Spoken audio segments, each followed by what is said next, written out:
Hello everyone, welcome all. Welcome to KU Pathshala. I am SK Syam, Department of Linguistics, University of Kerala.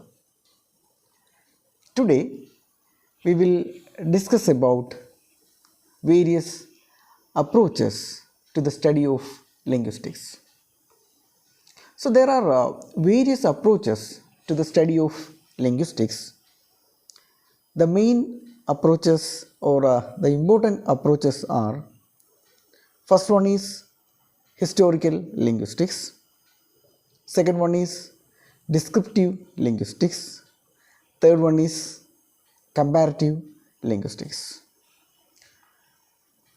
So, first of all, we will discuss or we will start with historical linguistics. What is historical linguistics? So, we can assume that it is related with history of a particular language for a period of time, right? So, historical linguistics studies the facts about a language for the purpose of describing the development of that language for a period of time. It traces language change and the causes and the results of such changes that occurred from time to time. So, we can say that historical linguistics is the study of the development or developments in language in the course of time, of the ways in which languages change from period to period, and of the cause and results of such changes both outside the languages and within them. This sort of study, whether undertaken in general terms or concentrated on a particular language area, for example, English from Old English to the present day, so must properly be based on at least partial description of two or more stages of the continuous language series being treated. So we can say that historical linguistics is diachronic linguistics. So the terms synchronic and diachronic are in general use of distinguished respectively linguistic statements describing a stage of a language as a self-contained means of communication at a given time, during which it is arbitrarily assumed that no changes are taking place, and statements relating to the changes that take place in languages during the passage of years. So, historical linguistics might, from one point of view, be regarded as a special case of comparative linguistics. That is the third division of general linguistics. Then we shall move on descriptive linguistics. So, what is descriptive linguistics? We can say that descriptive linguistics is synchronic in study. That is, descriptive linguistics deals with the description and analysis of the ways in which a language operates and is used by a given set of speakers at a given time. It is based on the structural approach to language. So, descriptive linguistics is basically based on the structural approach to language.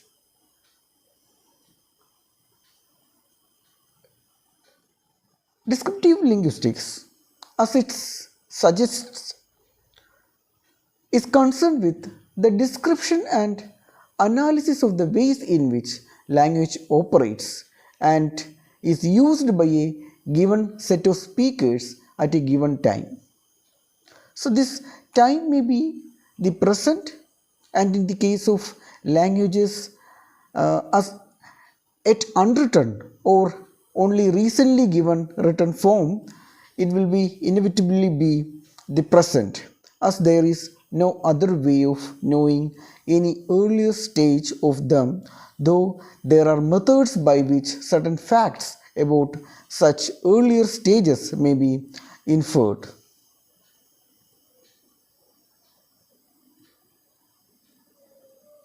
So, in comparative linguistics, it is concerned with comparing two or more languages. So, in its title itself, we can say that we can compare a particular language with another language. It traces the evolution of language, and by comparing one with another establishes the relationship between them.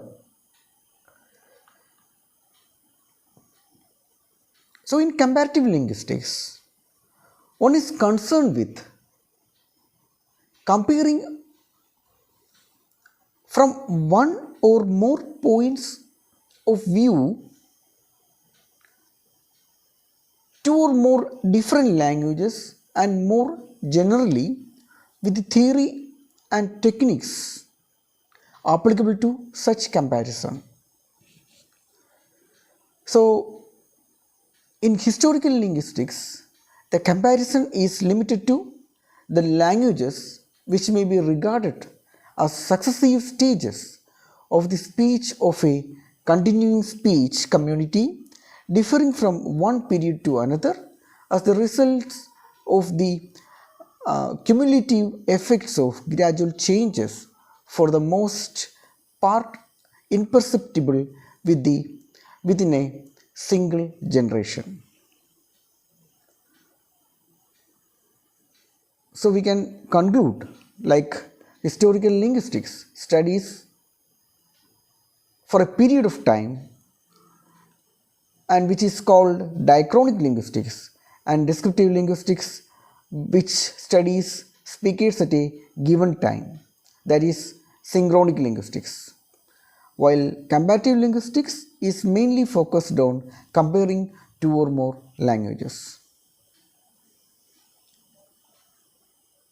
So these are the main approaches in the study of linguistics. Then we shall move on to the ancient approaches to the study of language. So what are the ancient approaches to the study of language? So we can say that human beings have probably been speaking for as long as we have existed, but it was only around 3000 years ago that anybody began to be curious about language. So this happened independently in two areas in the world. One is in ancient India, and other place is ancient Greek. Grammatical analysis developed very early in ancient India. An Indian scholar, his name is Panini, who lived in 5th century BC, wrote the famous grammatical book Ashtadhyayi, which have 3559 rules, 3959 rules at that time, 5th century BC.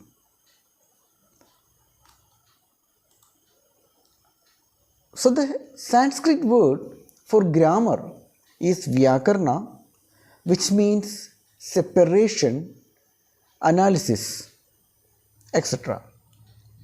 So grammar is the science of language. So we can say that Panini's approach to grammar requires that the pieces of words should first be glued together in order. So rules should then be applied to convert these sequences into the correct surface forms. So then we shall move on to ancient Greek. So it was Greek who founded the European foundation to the study of grammar. The Stoics were a group of philosophers and logicians who flourished from about the beginning of the 4th century BC. The last notable author in the Stoic tradition was the Roman Emperor Marcus Aurelius, who reigned from AD 161 to 180. In their logical work, the Stoics were the chief opponents of Aristotle's successors, who were called Peripatetists. The Stoics' contribution to language is they made a clear advance in the distinctions drawn between the logical and grammatical study of language. There is an increased precision in the technical terminology they used to discuss language. The earliest extant document in Greek dealing with the subject of language was from Plato's opinion, that is, apparently he believed that there was a valid connection between a thing and its name. So Plato's period, we can say that it's 4252 348 BC. So Plato suggests that there is a valid connection between a thing and its name.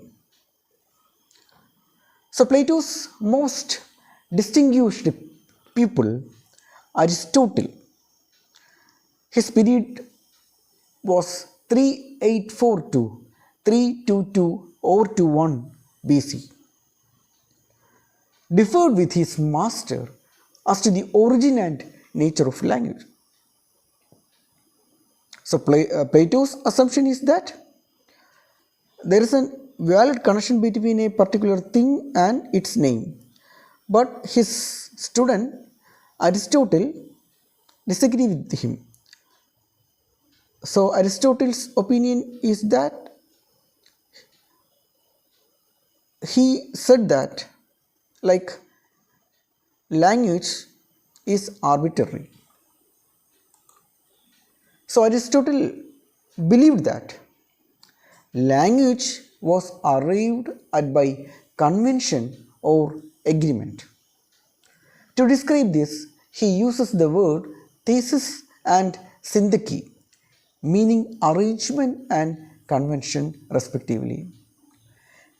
He divided the sentence into two parts called the subject and the predicate. This division is still recognized today as a fundamental part of the analysis of sentence.